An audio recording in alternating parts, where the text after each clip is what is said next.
You have invested in some of the best companies globally, and you invested at like -1 to 0 stage.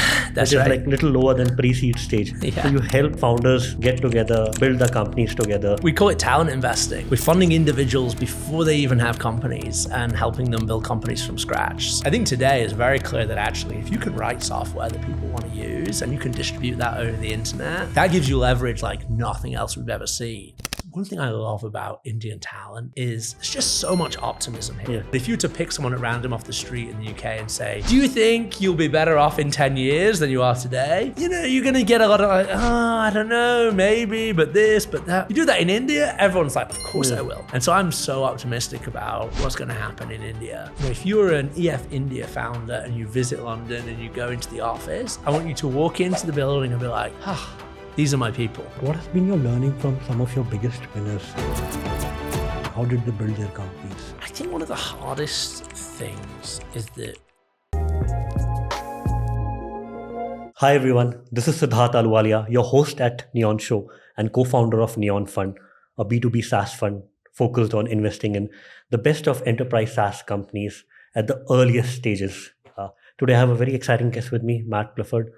He's the founder of Entrepreneur First. Matt, welcome to the Neon Show. Excited to have you today. Thanks so much for having me. I'm excited to be here. Yeah. So just a little background about you. You have invested in some of the best companies globally, and you invested at like -1 to 0 stage.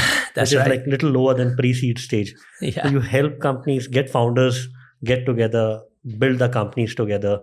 Right. And this is a very unique model. I think first time tried in the world. I think so. Yeah. We call it talent investing. So the idea is we're funding individuals before they even have companies and helping them build companies from scratch. So when we make the initial bet, we're really saying we back you, the individual, before we even know what you're going to work on. Yeah. And you are right now in London, North America, Paris, and Bangalore. That's right. And the companies that you have backed are currently worth combined $10 billion. Yeah, just over. Yeah, that's right. Yeah.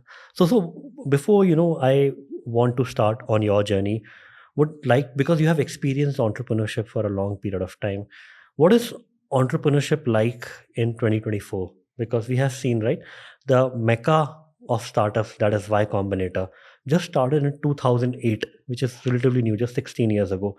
And I'm super excited what the next 16 years will hold for entrepreneurship worldwide. Yeah. I think one of the funny things about entrepreneurship, and I hear this from founders all the time, and I'm sure you do as well, is I think the best founders are always paranoid about timing. They're like, is it too late? And I remember, we started Entrepreneur First, or at least we left our jobs and we started working on the first version of the idea back in 2011. It's a long time ago. And we were obsessed that we were too late. Like, maybe the ecosystem is already played out and it's too late. And I look back now from 2024 and I think that was crazy that we thought that. Very clearly it was not too late.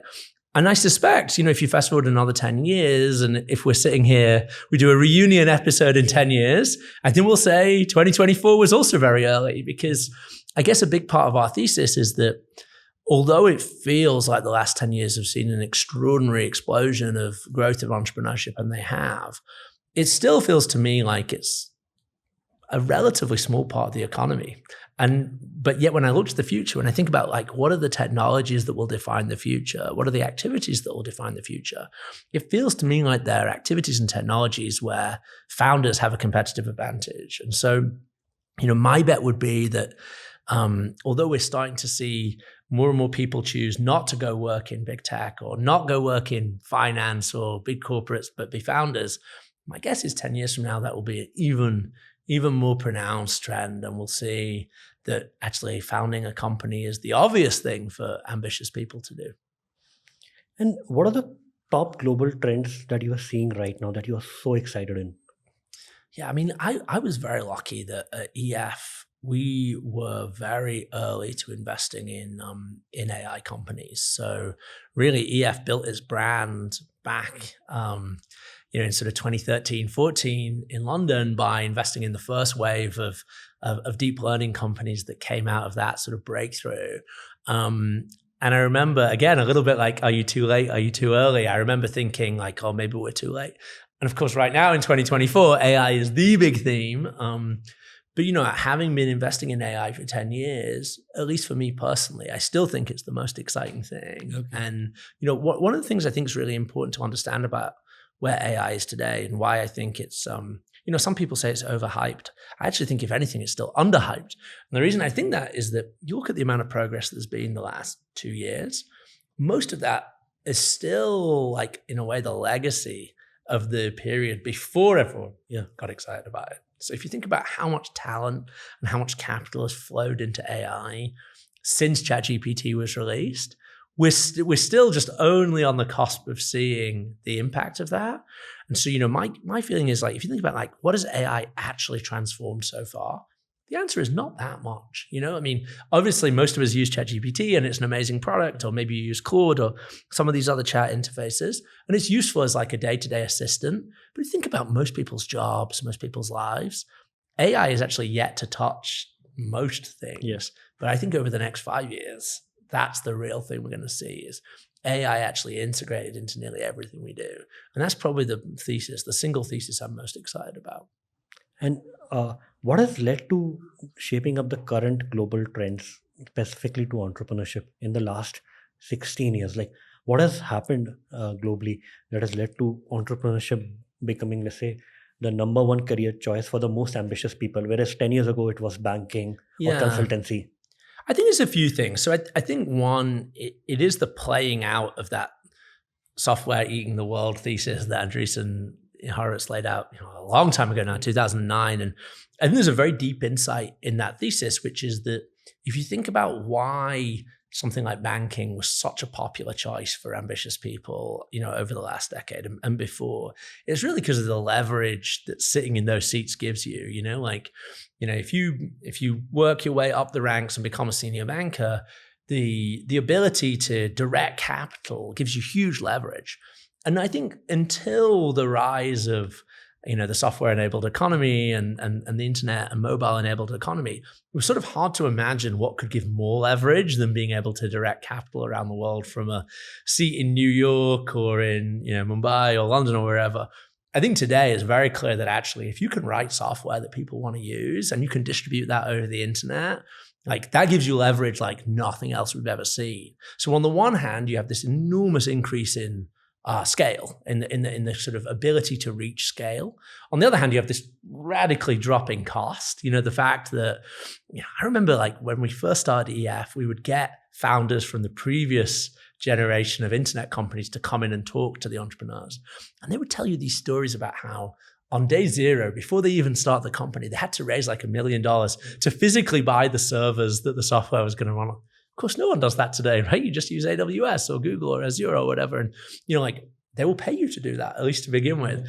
And so if you think about those two factors, hugely increased scale, hugely reduced cost, the value equation of being a founder has just fundamentally changed. And that has then brought in a lot of capital. It's meant that people like you and me are sort of sitting here trying to find these people and give them money. And so, like, this huge snowball effect of opportunity meeting capital, meeting talent, just means that, compared to 10 years ago, it really is a very different world. And would now like to dive into your own personal journey. Sure. So I went to work at Mckinsey, and Mckinsey in many ways is a really great institution, but it was very clear to me early on that I wasn't meant to be a management consultant. And there were lots of good things about that, but the best thing was I met my co-founder, Alice, and I think we both very strongly believed that we just had this idea that we couldn't shake, which was, what would the world look like if all these people we were surrounded by, all these smart, ambitious, competitive people, instead of making slides, and learning all the PowerPoint shortcuts, they were instead building products. And so, we stayed a little under 2 years there. From which year to which year? So that was 2009 to 11. Okay. And then at the end of the summer of 2011, we left to start Entrepreneur First. And we were wrong about a lot of things early on. And I say this to founders all the time, like, the great thing about entrepreneurship is you can be wrong about a lot of things. And you have to write only about one thing. Exactly. As long as you're right about one big thing. And the thing I think we were right about was this idea that we started with this conversation with, which was betting on talent. You know, I think we were wrong about the business model. We were wrong about how we would do it. But the starting idea was the world's missing out on some of its best founders.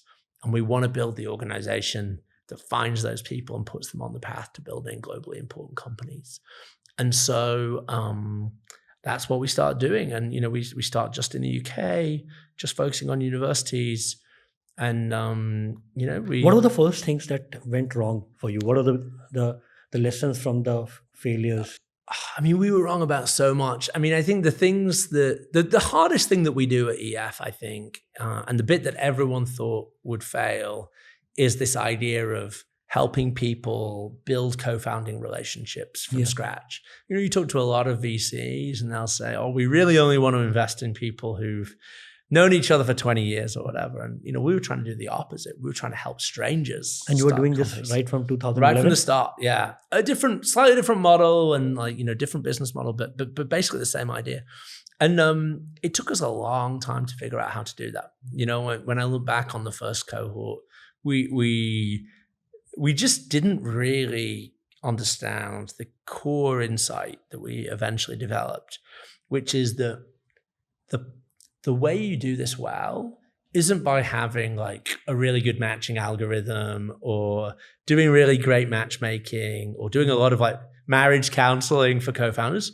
The way you get really good at it is by letting people test and fail very, very rapidly. Yeah.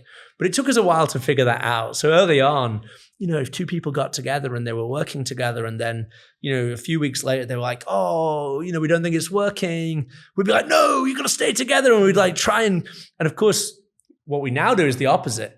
If we actually, the culture is the whole point of Entrepreneur First is to create a bubble where people can just try ideas and co-founders, and it doesn't matter if they don't work. You just rapidly move on.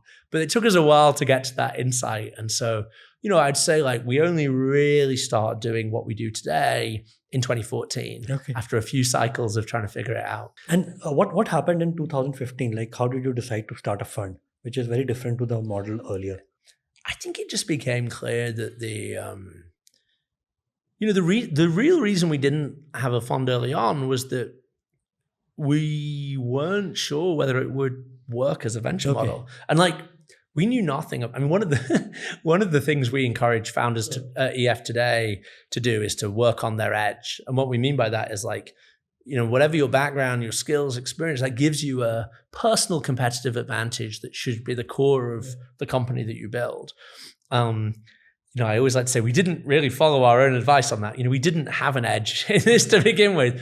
And so, you know, when we went out to try and think about the business model back in 2011, you know, everyone we went to talk to, because nothing like EF had ever been done before, they were like, this won't support a fund. Sure. Like, it's not going to work. So we believed them. So, you know, to begin with, we were funded mainly through like corporate partnerships and things. What gave us the confidence to go out and raise the first real fund in 2015 was that we were just seeing the companies that came out were really starting to work and were getting seed rounds raised from top VCs in London. So we're like, okay, well, this looks like it's working. And so our first fund was very small. We raised £8 million, but it's got a lot of winners in. We've been very lucky with that fund, and I think for the people that took a chance on us back then, it's going to end up having been a really good investment. Got it. And can you tell us about the subsequent funds that you raised?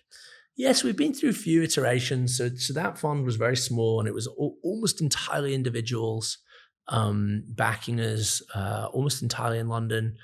And then things started to accelerate pretty quickly. So the next year after that, we had our first real exit. We had this company that was only a year old, called Magic Pony Technologies, a very funny and memorable name. It was like a early computer vision company doing video compression using a technique called super resolution. And a year into their journey, Twitter bought them for $150 million. And that suddenly put us on the map. And so that later that year, at the end of that year, we raised a £40 million sort of follow-on fund to do sort of seed, pre-seed, and A into the companies. And then the next year we went out, and that's when we really started to think about scaling EF.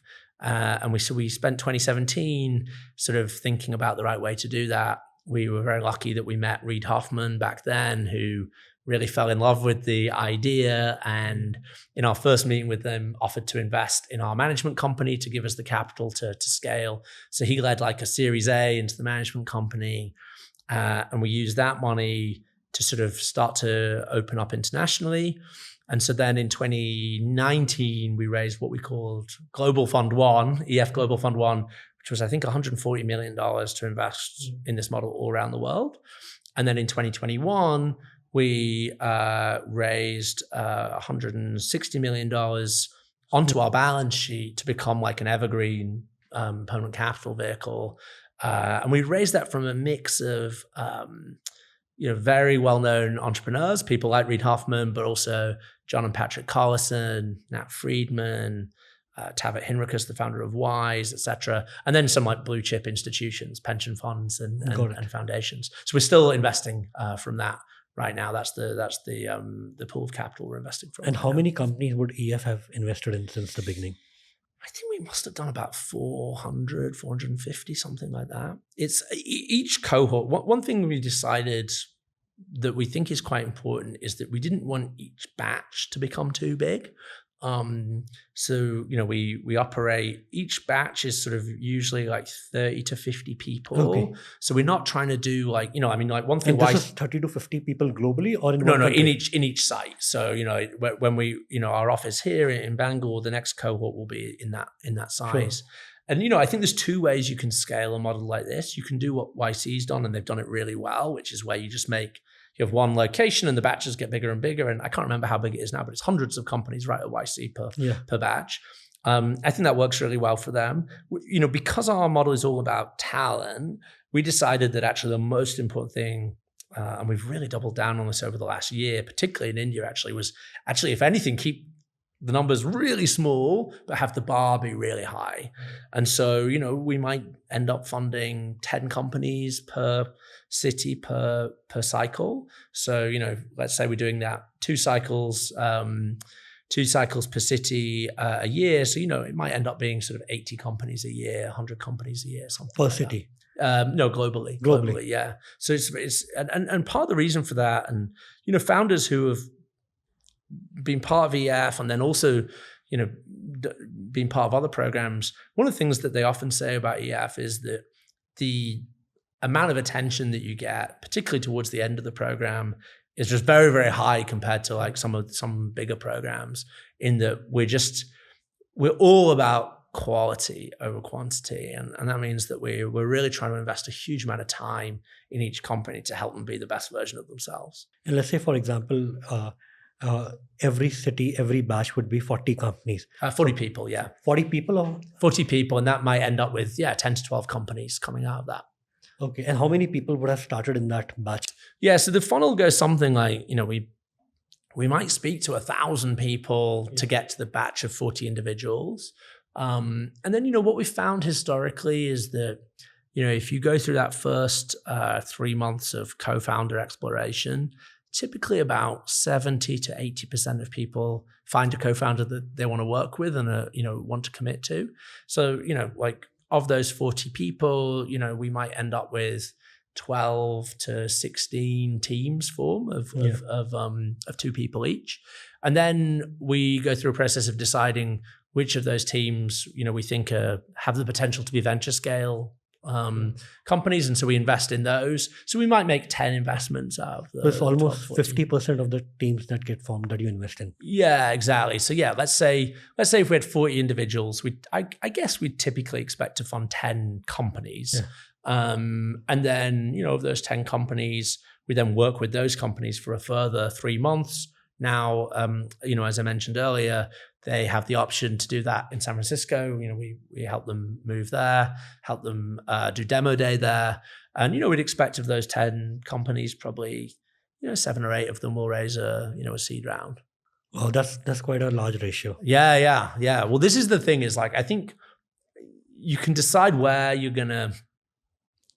You can almost decide like where you're gonna take the risk, and our view is that quality is the most important thing. People want to be a part of really high quality communities, and so we also believe that there's almost like it's like an ethical responsibility to founders. Like when we fund someone, we're basically telling them, we think you've got what it takes for this idea to be worth spending the next decade of your life on. So we take that responsibility very seriously. Now, also, we take our responsibility to our investors seriously, but the way we think about it is, we've given people this sort of risk-free 3-month period in which, we're paying living costs and giving them a chance to explore teams and ideas. At the end of that, when we make an investment, these days we're investing $250K US. So, that's upfront, you are investing $250K. So no, the way it works is for the first 3 months, we pay a living stipend to each individual. Which will be like $1,000 per month? Yeah, I think in India, it's like in that region somewhere. I think it's like $1,400 a month, something like that. And then if we choose to invest, we're investing $125K for 8% plus $125K uncapped safe. So like it's not a huge investment, but it's enough that it's like to start. Things get serious, And so, we really only want to invest if we think that we're doing the right thing by the founder. And actually they should be willing to spend the next 10 years of their life on this. And so, I think this idea of, I think often first-time founders underrate that aspect of it, that, once you're in the game, these things take over your lives, and you want to make sure you're doing something that you're really willing to.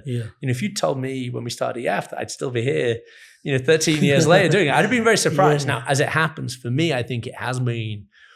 I mean, it's just been the most amazing experience. I'm so lucky. But I always say, like, I never feel that bad for founders that kind of do EF and we don't fund them, because they've figured out something and they either we decided or they decided it wasn't the right time.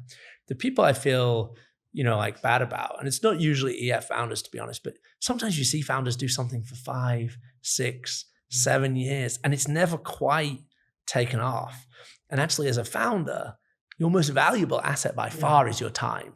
And so, I think one of the most things, obviously, we all want companies to get big and be huge, but if a company's not going to be huge, then I think actually people should be honest about that and say, look, you can keep going. And if you want to keep going, we'll support you as long as you want to go. But you don't owe us anything. Like, if you think there's a better use of your time, you should go for that. Because we're talking about, we want to work with people that have the capacity to build world-changing companies. So if they start in a company that, looked like it was going to be really exciting, but then it's not going to be, we'd actually rather that person say, draw a line and come back and do something bigger. It's all about ambition for us. Got it. And how much success ratio do you see at the end of, let's say, every batch? How many companies fail? How many companies end up, being real companies? I mean, it's sort of hard to say because obviously it takes a long time to find out. But, as I said, we'd expect sort of 70%, 80% to raise a seed round.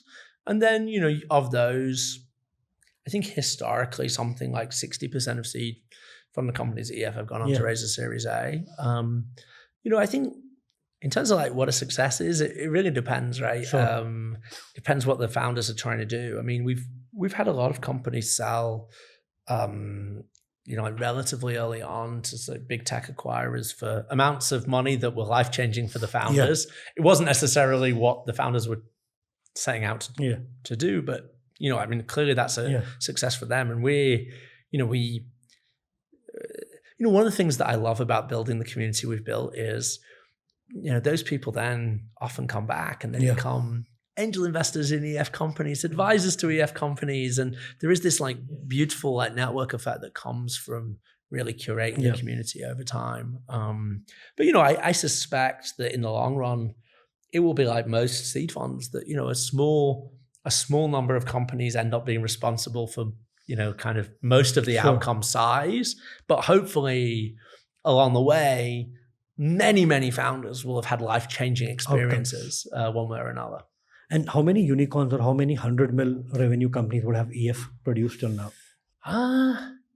So I think we have 2 unicorns so far, and we have probably another dozen that are I would expect to become unicorns over the next couple of years, that are sort of valued in the mid hundreds of millions. And we have a lot of companies that are very serious revenue companies. We were talking before we started about, one of my favorite EF companies, Clio, which they tweet out their metrics, so I can talk about them. They're not secret. But, Clio is an incredible company. That company we funded, I think, in 2016. So before the large language model revolution, but they had a vision about the future of AI and conversation within finance. So, their view was like, if you're a wealthy person, you can go pick up the phone to your wealth advisor and they'll give you advice.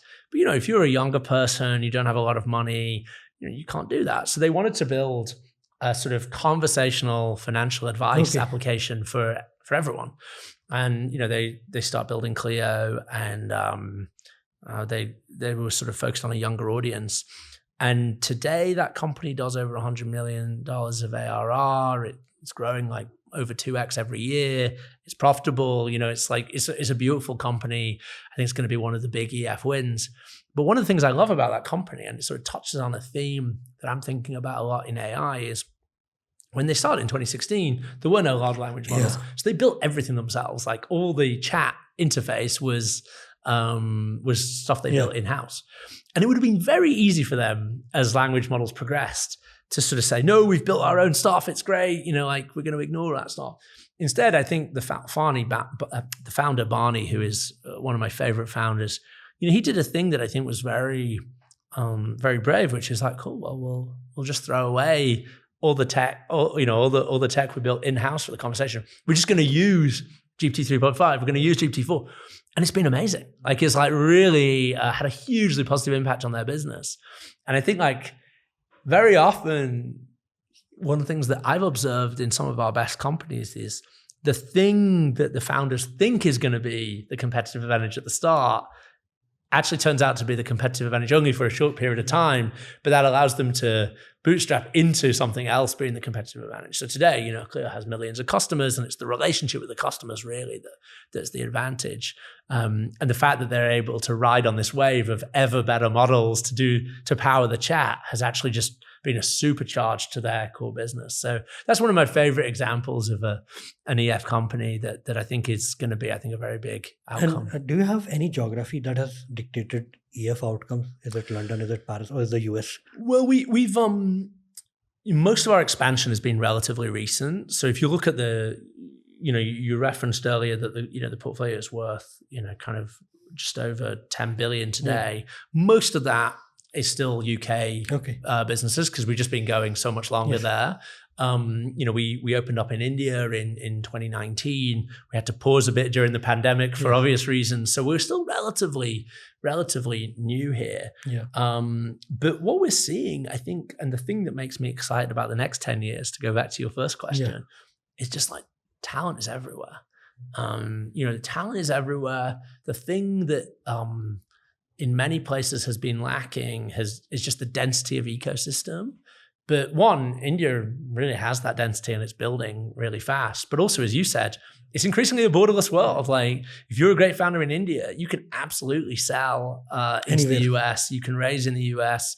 We do in our US office, we do these weekly dinner series where we get, amazing founders to come in and talk to the cohort and give them advice. And I was just there a couple of weeks ago and, we had Nat Friedman do one, we had Adam D'Angelo do one, we had Alex Wang from Scale do one. And seeing people who grew up in France or in India and we're all reading the same things online, but, were founders in their home geography, but are now, kind of in our San Francisco office raising there, talking to some of these world leaders in, in this case, AI. It's pretty inspiring to me as a vision of this frictionless world or lower friction world where wherever you are, you can express your ambition on a global stage. And what was the data that you decided to open in India in 2019? That was pretty early. Right? YC still doesn't have an India office. Well, I think because our thesis is a talent thesis, in some ways India was quite an obvious bet. But India wasn't the third largest startup ecosystem that it is right now back in 2019. No. I mean, I guess for us, it was like, what we really look for is like, where is the great technical talent? Yeah. I mean, we're nearly everyone who joins us has a technical background. And, we just looked at the strength of, for example, the IIT network, the BITS network, and just seeing the caliber of technical talent coming out of institutions like that. Seeing like the unicorn and decacorn companies in India start to have people leaving those companies to start companies. As I mentioned, like Reid Hoffman's been one of the really crucial people in EF's journey, and obviously he was part of the PayPal mafia. Yeah. And he really, one thing I've learned from him is the power of network effects. Yeah. And so it just felt to us that when you take a world-class university ecosystem with a focus on engineering, then you've got the first wave of companies starting to see their mafias develop. That's a great time to be investing. But the other thing I would add, and I always say this to the team whenever I come here, is one thing I love about Indian talent is there's just so much optimism here. Yeah. I'll be really honest, although I'm a big patriot and I love the UK, sometimes I find it quite dispiriting how if you were to, not the average founder, but if you were to pick someone at random off the street in the UK and say, do you think you'll be better off in 10 years than you are today? You're going to get a lot of I don't know, maybe, but this, but that. You do that in India, everyone's like, of course I will. And I do think that when you're riding a wave of growth, when you're optimistic about the future, when you see all around you opportunity, that is just an incredible foundation on which to build an ecosystem. And so I'm so optimistic about what's going to happen in India. I think you've got one of the best education systems in the world for identifying technical talent. And in a world where that technical talent is graduating into an economy where people see opportunity, special things are going to happen. And I would earlier see that people from India move to US or UK for their masters. Yeah. Are you seeing more folks staying back and building companies now? Well, I think we're seeing two things. One is that. So I think it's definitely the case that we speak to a lot of people. The team on the ground here speak to a lot of people who I think 10 years ago would have gone to do that, but they see an opportunity here. And they want to build the future of this country, and the future looks very bright. The other thing we're seeing is people who are going to the US or the UK, and 10 years ago they would have stayed, actually saying, I'm going to come back. And, one thing that's very striking is obviously Indian talent has been very successful in Silicon Valley. I mean, you go around the biggest tech companies and they're all run by exceptional Indian talent.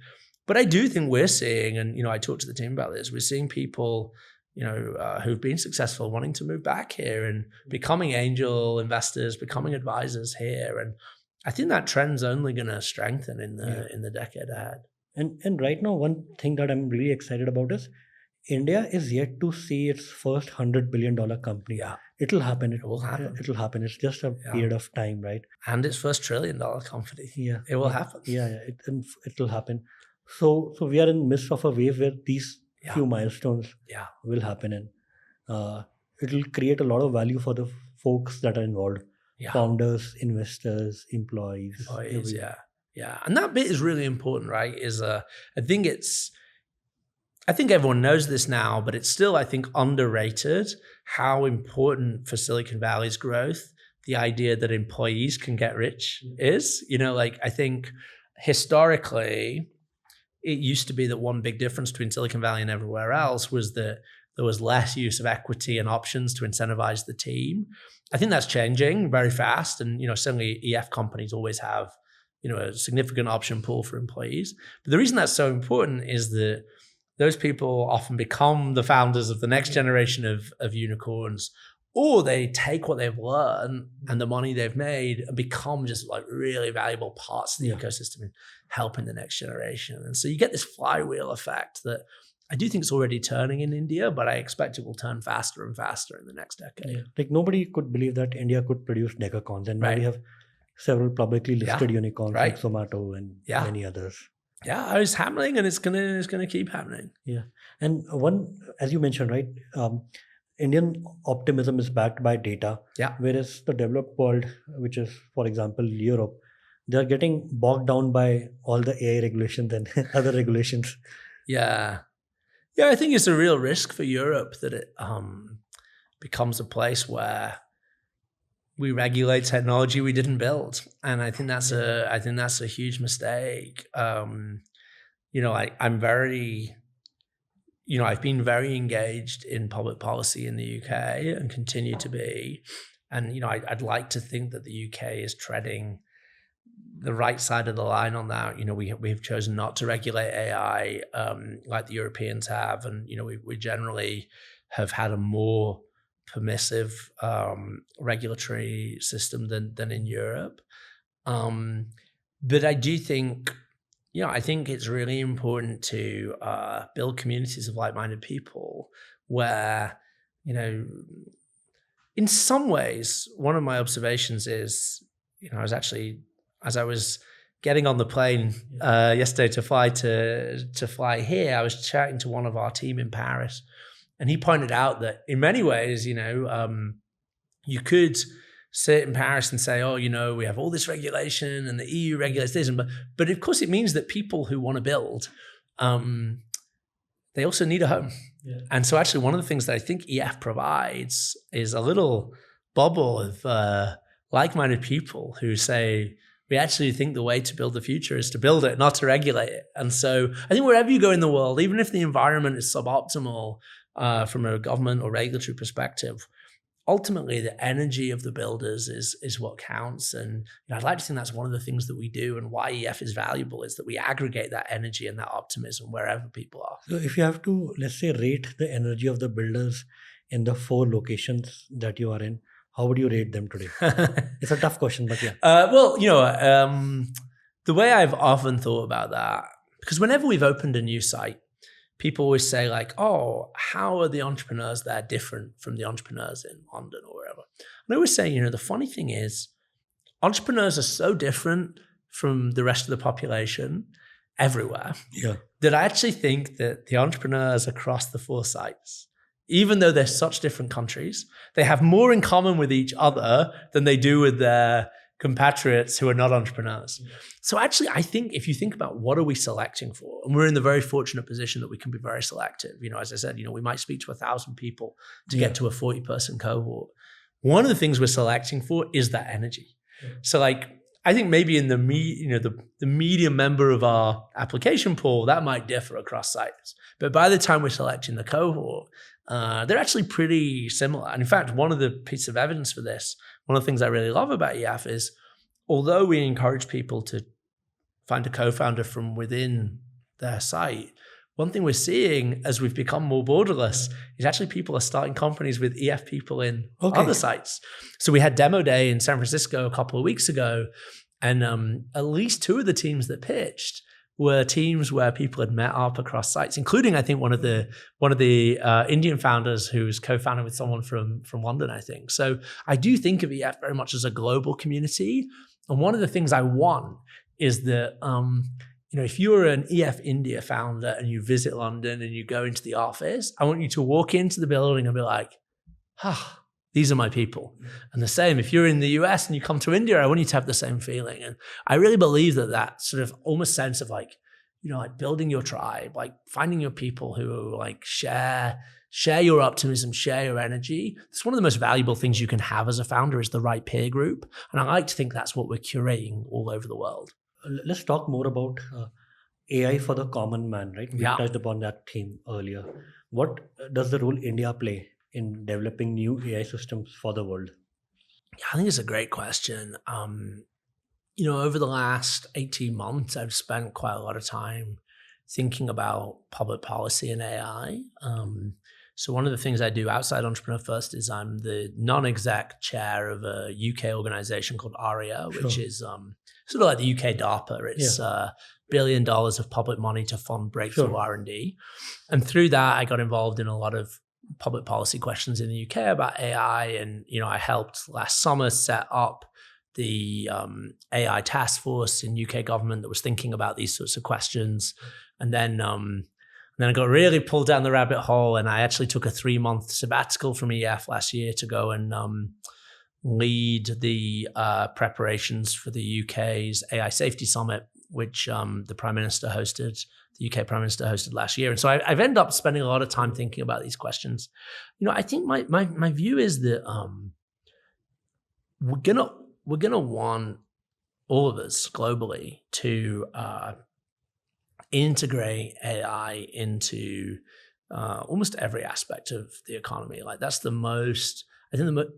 I can't think of very many positive futures for the world that don't involve us using AI across everything we do. And obviously it's important that we take care of the fairness issues and the safety issues. But I think like one really interesting thing that started over the last year is this idea that each country is going to want some sort of technological sovereignty in AI. They're not going to want to be dependent on a small number of US companies to provide everything, even though all of those US companies are building amazing products. But there's lots of questions about what the right way to do that is. One thing I think is particularly interesting in the India context is, of course, all the big American AI companies are primarily focused on English as the language that they train the models in, and obviously like they have some impressive multilingual capabilities. But I am very excited about the specific opportunity in India to think about what does multilingual AI for India look like. And personally, I believe the private sector is going to be the right place to build that. But I think one thing that India has done maybe uniquely well is this sort of public-private collaboration on core infrastructure. In fact, as we were driving over to see you here, we were just chatting to the team about this, and I don't think anyone in the West has done anything like as ambitious as UPI. I think it's like an incredible triumph of public-private collaboration. And I do think AI presents similar opportunity, but arguably of even bigger scale. And so, I think, clearly at a simplistic level, we can think of like the AI stack being, there's like compute, there's data, there's models, and there's applications. And I do think, clearly just the sheer scale of India creates an enormous opportunity at the data layer.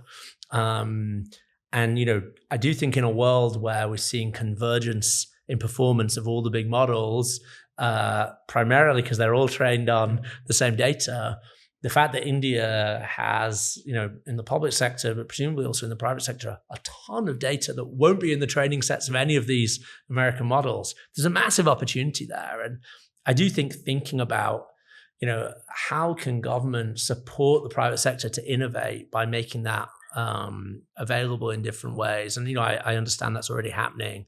But, my view has been that each country should think about sovereign compute. Like how do you make sure either as a public asset or by encouraging the private sector to invest that you have access to compute that the little guy can access too, right? Because, there's a lot of challenges, both of the upfront cost of capital for, building a big H100 cluster today is not trivial, but also even just the cost is high. And, in general, I'm a big fan of, let the market figure it out. But I do see a case for governments creating national resources for research and for startups to access compute.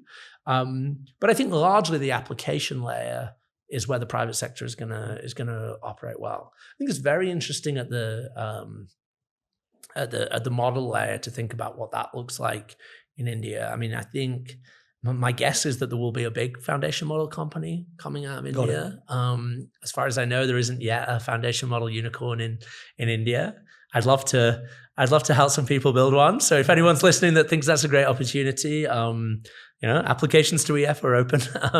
I do think, one of the things that I think was really good for me last year about my experience kind of suddenly becoming an AI diplomat, albeit briefly, was I did just get to build quite deep relationships with a lot of the people who were, out there building the biggest companies. So, spent a lot of time with people like Demesis Arbis from DeepMind, Sam Altman, Dario Amadai, and these are like hugely impressive entrepreneurs. But again, I go back to that very first theme that we had at the start. It's not too late. It's very easy to think it's too late.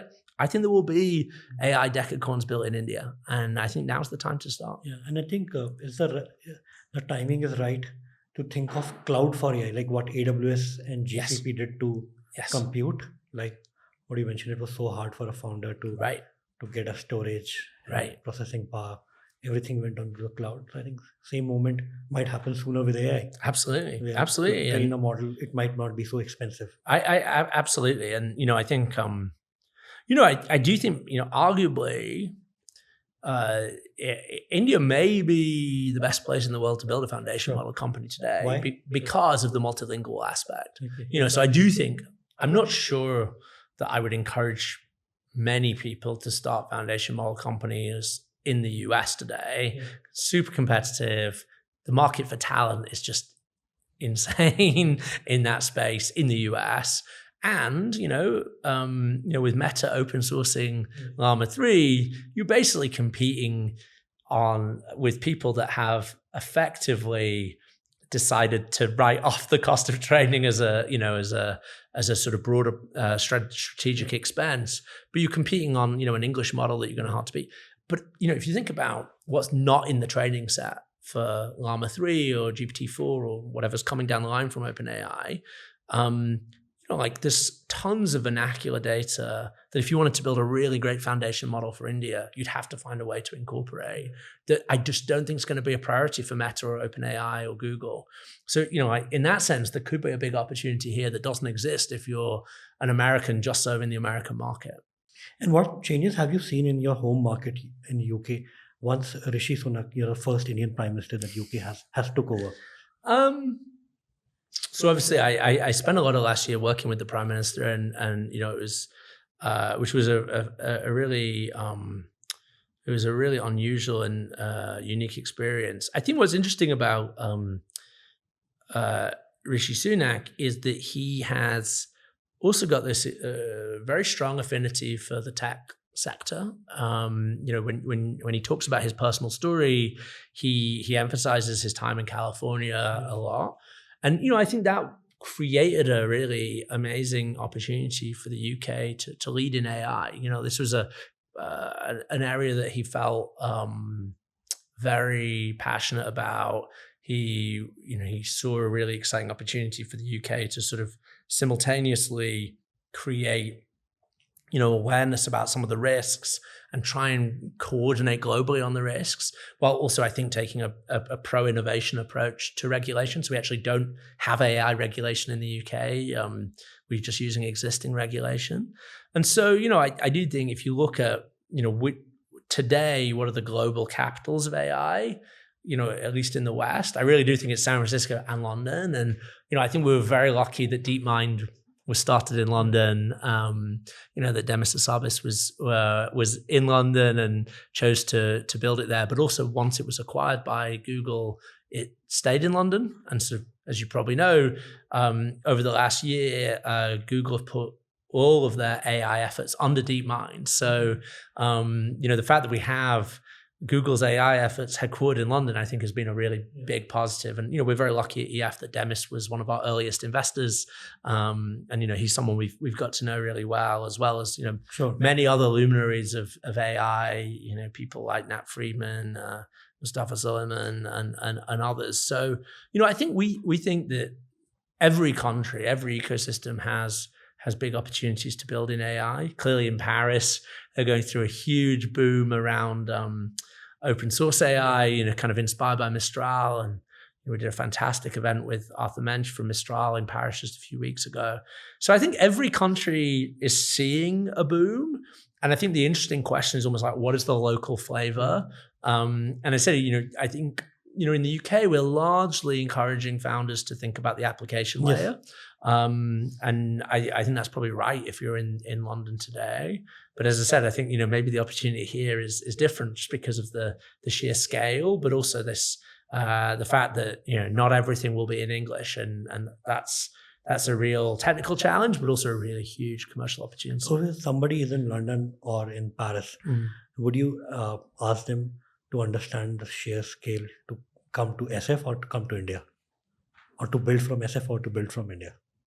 If they start in the UK, most of the time we recommend that that if you start from the UK, then you see SF as like the hub to scale. Now that doesn't necessarily mean that they relocate there permanently. I mean, they can, but spend majority of their time we'll building their technical or the business network. Yeah, I mean, our view is that the thing that SF has still that nowhere else has is just the density of capital and expertise. And, I don't think every company should relocate there, but, I go back to your point about like an increasingly borderless world. I kind of feel like wherever you're starting your company, you need to think of it as being headquartered in your home country and in the US. Yeah. Like if you're ignoring the US market, I think that's crazy. Yeah. Like I think every company should either have a US strategy or should have consciously decided not to have one. And so, my view is, like many of the best companies globally over the next decade will be headquartered in the founder's home country. They might have the technical team there, the engineering team there, but they're going to be doing go-to-market through the US. I strongly believe that. And, I think one of the big parts of the EF value proposition is access to capital and to customers in the US. And so, part of the reason that we decided to stop doing local demo days in each of the sites and just do one big demo day in SF was that the reach to investors is huge, but it also exposes companies to customers that they might otherwise not reach. And, I do feel that every company selling software is going to want to sell into the US software market at some point. Do you think any other market will compete in terms of capital as well as expertise with the US in the near future? I think over time, for sure. I mean, I think one way to think about the expertise point is that in a way it matters less at early stage, because I think, even London is obviously the place I know best. And, if you're going from like 2 co-founders to 10 or 50 employees, there are a lot of people in London who really know that journey and can help you. The bit where Silicon Valley starts to have a pretty overwhelming advantage is if you're going from 1,000 to 10,000. Yeah. There are just not that many people outside Silicon Valley who have run 1,000-person engineering teams. But there are actually lots of people in Silicon Valley who have done that. There's not that many people who've scaled a SaaS company from 100 million revenue to $1 billion revenue, but there are in Silicon Valley. Now, again, I don't think that means that you need to like locate there, like have your entire company there.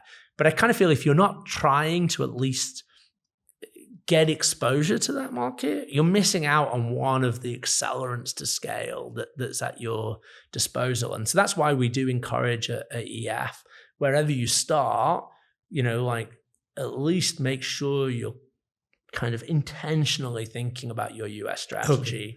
And I think we can provide that as part of what we offer to founders. I would say increasingly it's a big part of why people come to Entrepreneur First is they want to access that US ecosystem. And, like we were very lucky when we did this demo day in SF a couple of weeks ago, we co-hosted it with Reid Hoffman and, he did the opening. And this is sort of the story he was telling is like, we live in a world where wherever you start, you can sell everywhere. Yes. And EF wants to be the organization that enables that for as many people as possible. And what about UK and Europe?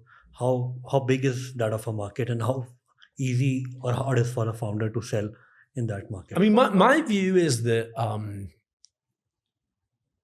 if you're almost everywhere in the world, if you're a startup founder selling software, you should try to think global from day one.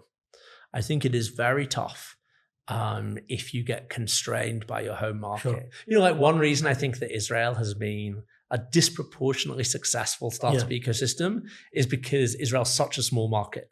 So the founders there know that if they think of Israel as their home market, they're going to cap out very quickly. So they have to think global from day one.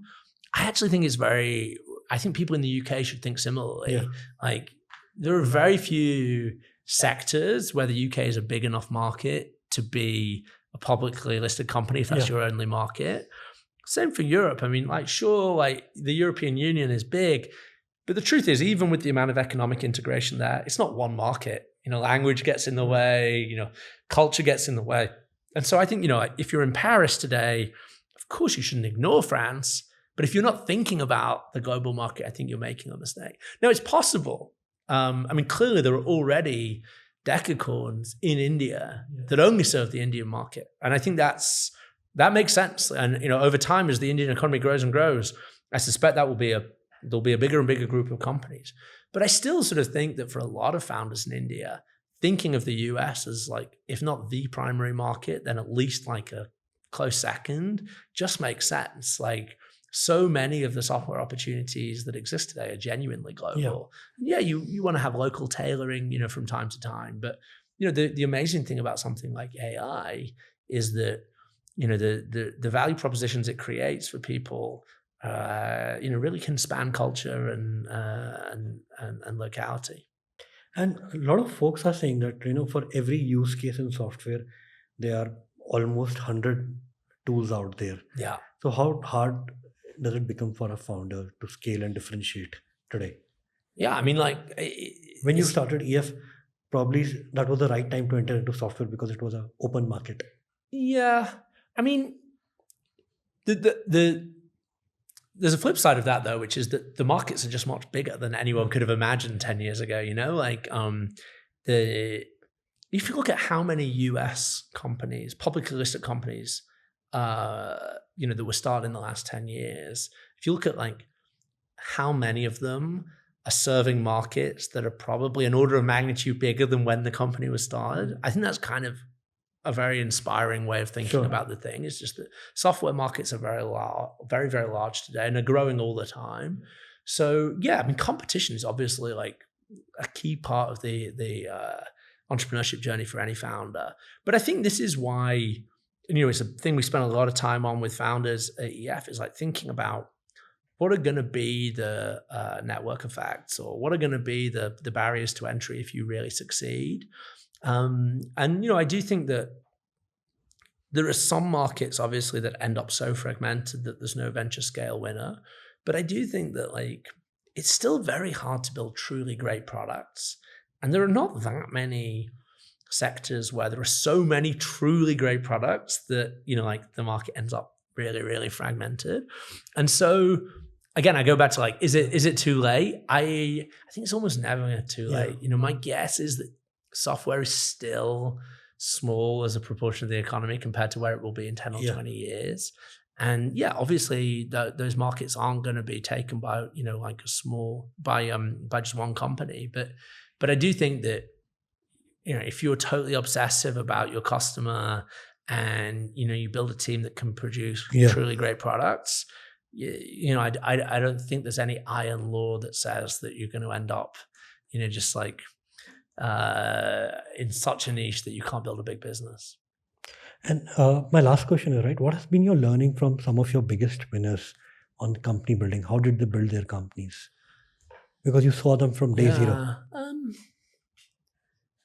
I think one of the hardest things is that if you look every big winner we've had, you realize that the founder needs to balance constantly stubbornness with flexibility. This is a really difficult trade-off. Like if you take every bit of feedback the world gives you, you're going to end up blown off course. But equally, if you take none of the feedback the world gives you, you're going to end up trapped in a dead end. And, I think one of the things that I've come to really value in founders is deliberate judgment. Yeah. So thinking very hard about when they get feedback, and I mean both explicit feedback when someone says this will work or won't work because, but also implicit feedback like customer behavior, like etc. I think the best founders are very intentional about how they process that. A failure mode is to be like, I don't want to hear that, so I'm going to disbelieve it. Another failure mode on the other side is just to be so self-critical that But I think I do think that when I look at the Clios and the Tractables and there are other big EF companies like there's one called Accurix that serves 99% of the UK primary healthcare health system. In each one of those companies, there's been a moment where they had to make a bold decision, and there's a bit of survivorship bias that they got the balance right. Yeah. But I do think the thing that all those CEOs had in common was that they thought very, very hard about what they were going to be stubborn about and what they were going to be flexible about.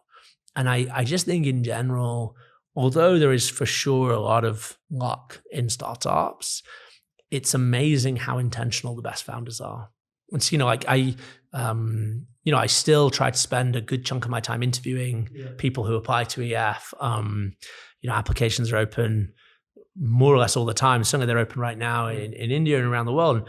I try and make sure I do at least a random sample of them. One of the things that I really like looking for is how thoughtful is this person about what they're doing and what's happened to them? How much do they just sort of let things happen versus like really think carefully? And I think I'm definitely very strongly biased towards founders that sort of really interrogate the data that they get before they make a big decision. Got it. Lovely speaking to you, Matt. I enjoyed our conversation so much. We had a variety of topics, right? From what is happening right now in India, in the US, what is happening in AI, what is required to build a large company, your journey at EF. And so lovely to see that you have built it very first principled, and it took you 13 years to reach where you are today. Yeah, well, hopefully we'll, in 13 years, we'll look back and say we were just getting started. And I believe you're just 38 yet, right? I'm 38, that's so right. Still like youngish. I'm starting to feel old. My kids think I'm very old. So, but no, it's been great speaking to you. And as I say, I'm so excited about what's happening here in India, and excited to work with lots more Indian founders over the years ahead. So get applying to Entrepreneur First. Yeah. Thank you so much. Thank you. Lovely speaking to you.